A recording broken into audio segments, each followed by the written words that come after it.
Sejam todos bem-vindos ao canal Companheiros da Luz. Leitura do livro Obreiros da Vida Eterna, coleção A Vida no Mundo Espiritual, obra do Espírito André Luiz, por Chico Xavier. Iniciemos então a leitura do prefácio pelo Espírito Emmanuel, intitulado Rasgando Véus. O homem moderno, pesquisador da estratosfera e do subsolo, esbarra ante os portais do sepulcro, com a mesma aflição dos egípcios, dos gregos e dos romanos de épocas recuadas. Os séculos que varrerão civilizações e refundirão povos, não transformarão a misteriosa fisionomia da sepultura.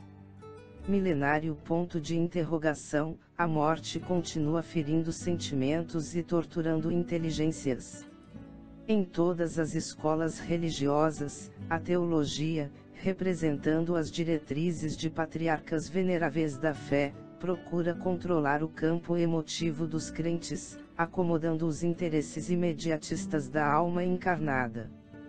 Para isso, criou regiões definidas, tentando padronizar as determinações de Deus pelos decretos dos reis medievais, lavrados à base de audaciosa ingenuidade. Indubitavelmente, províncias de angústia punitiva e dor reparadora, existem nas mais variadas dimensões do universo, assim como vibram consciências escuras e terríveis nos múltiplos estados sociais. No entanto, o serviço teológico nesse sentido, não obstante respeitável, atento ao dogmatismo tradicional e aos interesses do sacerdócio, estabelece o non plus ultra, que não atende às exigências do cérebro, nem aos anseios do coração. Como transferir imediatamente para o inferno, a mísera criatura que se emaranhou no mal por simples influência da ignorância? Que se dará, em nome da sabedoria divina, ao homem primitivo, sedento de dominação e de caça? A maldição ou o alfabeto? Por que processo conduzir ao abismo tenebroso o espírito menos feliz, que apenas obteve contato com a verdade, no justo momento de abandonar o corpo? Dentro das mesmas razões, como promover ao céu, em caráter definitivo, o discípulo do bem, que apenas se iniciou na prática da virtude? Que gênero de tarefa caracterizará o movimento das almas redimidas, na corte celestial? Formar-se-iam apóstolos tão só para a aposentadoria compulsória? Como haver-se no paraíso, o pai carinhoso cujos filhos fossem entregues a Satã? Que alegria se reservará a esposa dedicada e fiel, que tem o esposo nas chamas consumidoras?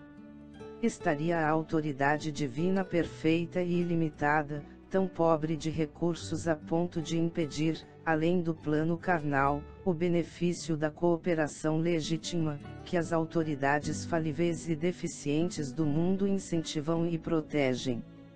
Negar-se-iam possibilidades de evolução aos que atravessam a porta do sepulcro em plena vida maior, quando na esfera terrestre sob limitações de várias ordens, há caminhos evolutivos para todas as formas e todos os seres.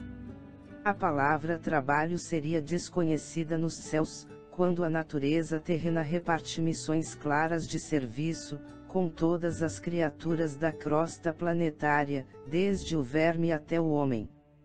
Como justificar um inferno onde as almas gemessem distantes de qualquer esperança, quando, entre os homens imperfeitos, ao influxo renovador do Evangelho de Jesus Cristo, as penitenciárias são hoje grandes escolas de regeneração e cura psíquica?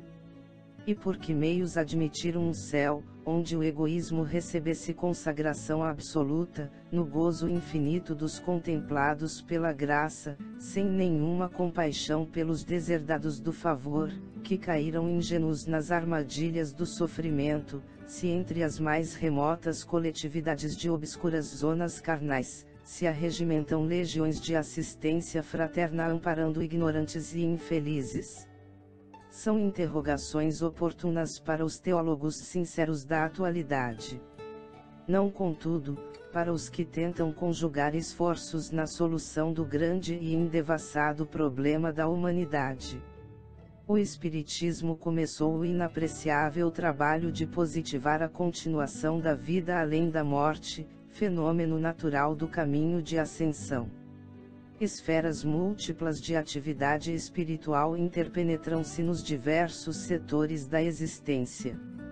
A morte não extingue a colaboração amiga, o amparo mútuo, a intercessão confortadora, o serviço evolutivo.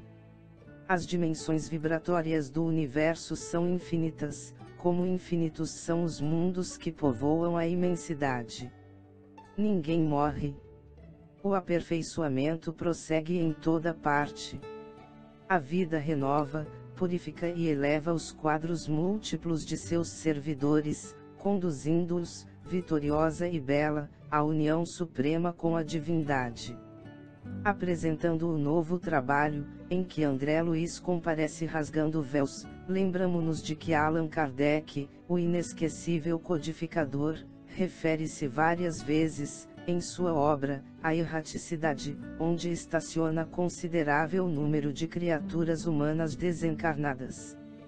Acresce notar, todavia, que transferir-se alguém da esfera carnal para a erraticidade não significa ausentar-se da iniciativa ou da responsabilidade, nem vaguear em turbilhão aéreo, sem diretivas essenciais.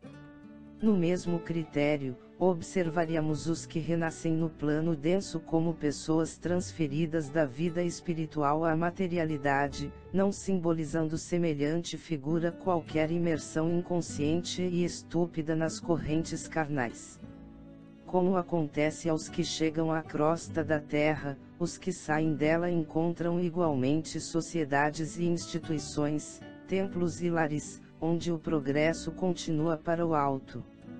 No limiar deste livro, portanto, cumpre-nos declarar que André Luiz procurou fornecer algumas notícias das zonas de erraticidade que envolvem a crosta do mundo, em todas as direções, comentando os quadros emocionais que se transportam, do ambiente obscuro para as esferas imediatas às cogitações e paixões humanas. Mais uma vez, esclarece que a morte é campo de sequência, sem ser fonte milagreira, que aqui ou além o homem é fruto de si mesmo, e que as leis divinas são eternas organizações de justiça e ordem, equilíbrio e evolução.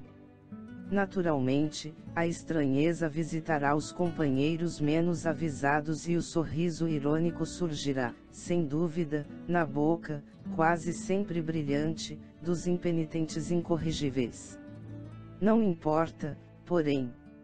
Jesus, que é o Cristo de Deus, recebeu manifestações de sarcasmo da ignorância e da leviandade. Por que motivo nós outros, simples cooperadores de outro mundo, teríamos de ser intangíveis? Prossigamos, pois, no serviço da verdade e do bem, cheios de otimismo e bom ânimo, a caminho de Jesus, com Jesus. Emanuel. Pedro Leopoldo, 25 de março de 1946. Chegamos ao final da leitura do prefácio do livro Obreiros da Vida Eterna. Acompanhe a seguir em nosso canal, o primeiro capítulo. Convite ao bem. Muito obrigado, boa reflexão, que Jesus abençoe a todos.